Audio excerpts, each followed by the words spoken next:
sistema financiero le prestaba al Estado. Se reguló, ningún banco le puede prestar más de X% de su cartera al Estado, y es sano que así sea. La verdad que sus propios analistas de crédito se lo deberían recomendar, pero que haya una regulación del Banco Central en este sentido, no habría problema. Entonces hoy los bancos están líquidos nuevamente. ¿Por qué no le prestan al sistema? ¿Por qué no le prestan a la producción? ¿Por qué solo prestan al patrimonio y no al proyecto productivo? Vamos a suponer que en muchos casos, que de hecho sucede, no hay una demanda adecuada, porque las tasas de interés, los plazos no son adecuadas fundamentalmente para las pymes. Existen instrumentos que resuelven eso: subsidio de tasa de interés, fondo de garantía si el problema es de garantía, banca pública. Uno puede armar ahí un combo que resuelva la problemática. Ahora, lo que está sucediendo es que, no lo digo de fiscalista, y por eso vamos a entender muchos manotazos de necesidad recaudatoria, que no solo el Estado Nacional está necesitando mucho superávit, porque este modelo exige mucho superávit, no por una visión fiscalista, lo exige, sino que por alguna insuficiencia precisamente en ese sentido, el Banco Central está siendo el gran operador en el mercado para sostener el tipo de cambio alto, que hay que hacerlo. Como no puede tener una política demasiado expansiva, porque aceleraríamos mucho más, gravísimo que tenemos de inflación, yo lo califico de gravísimo a esta altura de las circunstancias, entonces el Banco Central emite para comprar dólares para sostener el tipo de cambio, pero después hace el famoso sistema de absorción. Tiene que volver. ¿Cómo absorbe? Emitiendo letras. ¿A dónde? Al sistema financiero. Entonces el sistema financiero dejó de prestarle al sector público y le empezó a prestar al Banco Central. ¿Me quieren decir que va a tomar el riesgo de prestarle a un proyecto productivo? Seguro que no. Seguro que no. Yo lo pongo a cualquiera de ustedes a razonar sobre una cartera de crédito, a decidir como banqueros a dónde va la plata, y la función del banquero no es el beneficio de la comunidad, es el beneficio del banco. Podemos discutir la banca pública, pero excluimos la banca pública. A la banca privada la estamos mandando a prestarle al Banco Central y no al sistema financiero. Entonces, cuando hablo de un sistema financiero eficiente, digo todo lo que se ha hecho en materia de normas, pero le está faltando un eslabón importantísimo, que es que deje que la liquidez vaya al sector privado y que no la absorba de manera indirecta a través del Banco Central. Solo lo menciono, así entramos a las preguntas, que está escrito allí, creo que no vale la pena. Después, cuando hablamos de incentivo directo, de lo que es este escenario, de lo que es este contexto, de lo que es este ambiente, están las políticas tradicionales, las financieras propiamente dichas.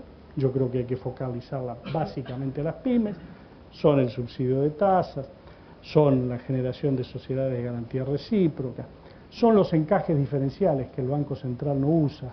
Si uno quiere direccionar el préstamo, ustedes saben de que hay exigencia de encaje mínimo, y ese encaje mínimo tiene un costo para el banco. Bueno, si uno quiere incentivar determinadas líneas, pone encajes diferenciales para las líneas que quiere incentivar. Esto el Central no lo está haciendo.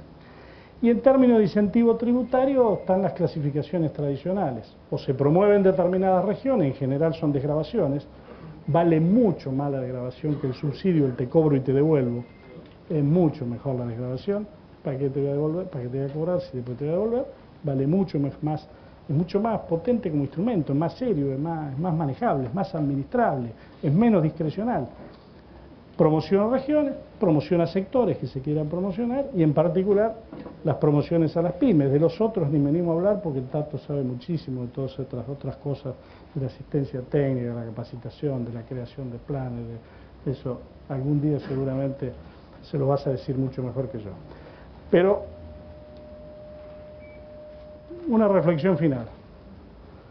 He intentado describir de última por qué hemos hablado de incentivos, cuál es la necesidad de los incentivos, cuál es el rol del Estado, en qué contexto creo que los incentivos valen la pena, por qué creo que no mejor incentivo que el de un ambiente amigable.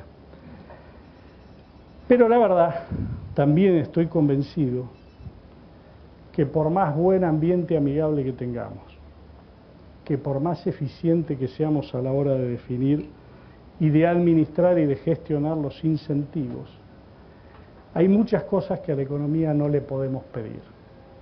La economía hay cosas que no resuelve. Por ejemplo, los que producen alimentos no tienen la responsabilidad de tener una sociedad bien alimentada. Produce alimento, está bien o está mal. La responsabilidad es superior del que produce alimentos. Yo recuerdo una afirmación de un respetado político que en su momento le tocó hacerse cargo en momentos difíciles del Ministerio de Economía de la Nación, en la última etapa del radicalismo, Pugliese, que dijo: les hablé con el corazón y me contestaron con el bolsillo. Y sí, contesta con el bolsillo.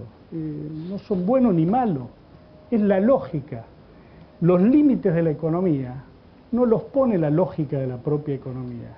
Por eso no le podemos pedir a la economía que resuelva todo.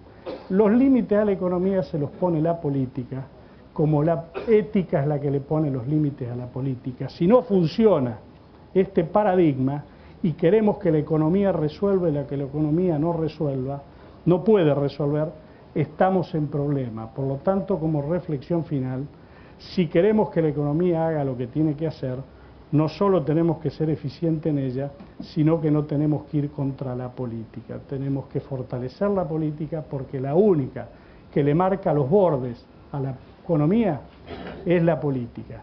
Y si nuestra aspiración, a la que algunos no estamos dispuestos a renunciar, seguramente todos los que aquí estamos, es buscar la construcción de una sociedad más justa, no se lo dejemos en manos de la economía y ataquemos la política, porque no vamos a lograr el objetivo.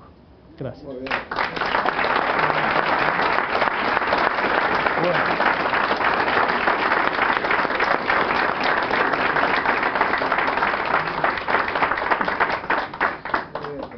Ahora empieza lo bravo, la pregunta. Hacerse cargo. Hacerse cargo. Bueno, yo voy a juntar algunas que están vinculadas con los mismos temas.